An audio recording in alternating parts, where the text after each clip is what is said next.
নমস্কার। অনেক দিন পর ভিডিও বানাচ্ছি। আজকে একটা শর্টস দিয়ে শুরু করলাম।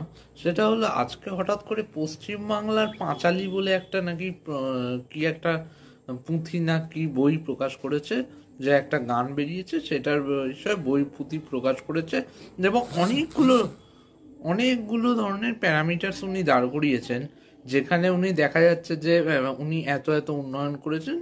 2011 সালে আমাদের মাননীয় মুখ্যমন্ত্রী সিপিএমকে হারিয়ে বামফ্রন্ট সরকারের অবসান ঘটিয়ে উনি ক্ষমতায় এসছেন এবং আজ 2025 হয়ে গেল, 25 প্রায় হতে চললো 14 বছর 6 মাস, 14 বছর 6 কি 7 মাস হবে এবং মোটামুটি মে জুন মাসে 15 বছর হবে।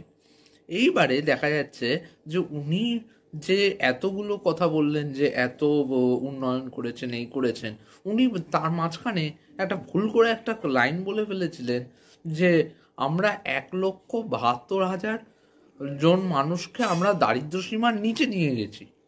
পরে উনি যদিও রেকটিফাই করেন, কিন্তু হঠাৎ করেই মানুষ ভুলবশত সত্যি কথাটা বলে। মানুষ ভুলবশতই সত্যি কথাটা বলে। আর যদি আগের থেকে মানুষ জানা থাকে যে হ্যাঁ এই ব্যাপার, তাহলে মানুষ মিথ্যে কথা বলবে।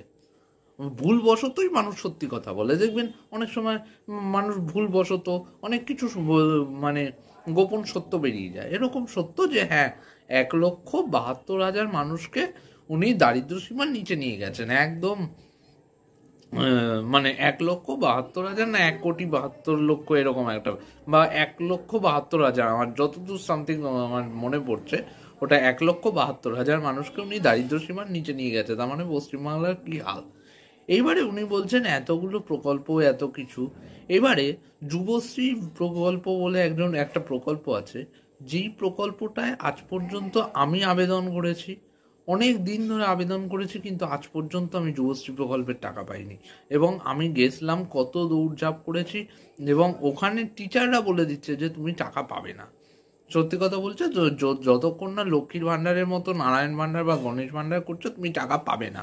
এইবারে আপনাকে আরেকটা জিনিস বলে দিই, যখন 2021 সালে মানে বিধানসভা ভোটের আগে উনি বলেছিলেন যে ডবল ডবল চাকরি দেবো, তারপরে আমার কাছে উনি কথায় কথায় যখন 26,000 চাকরি চলে যায়, তখন উনি বলেন যে 1,00,000, আমার কাছে 1,00,000 চাকরি আছে, আমার কাছে 1,00,000 চাকরি আছে, এত কিছু বলেন, কিন্তু বাস্তবে কতটা রূপায়িত হচ্ছে?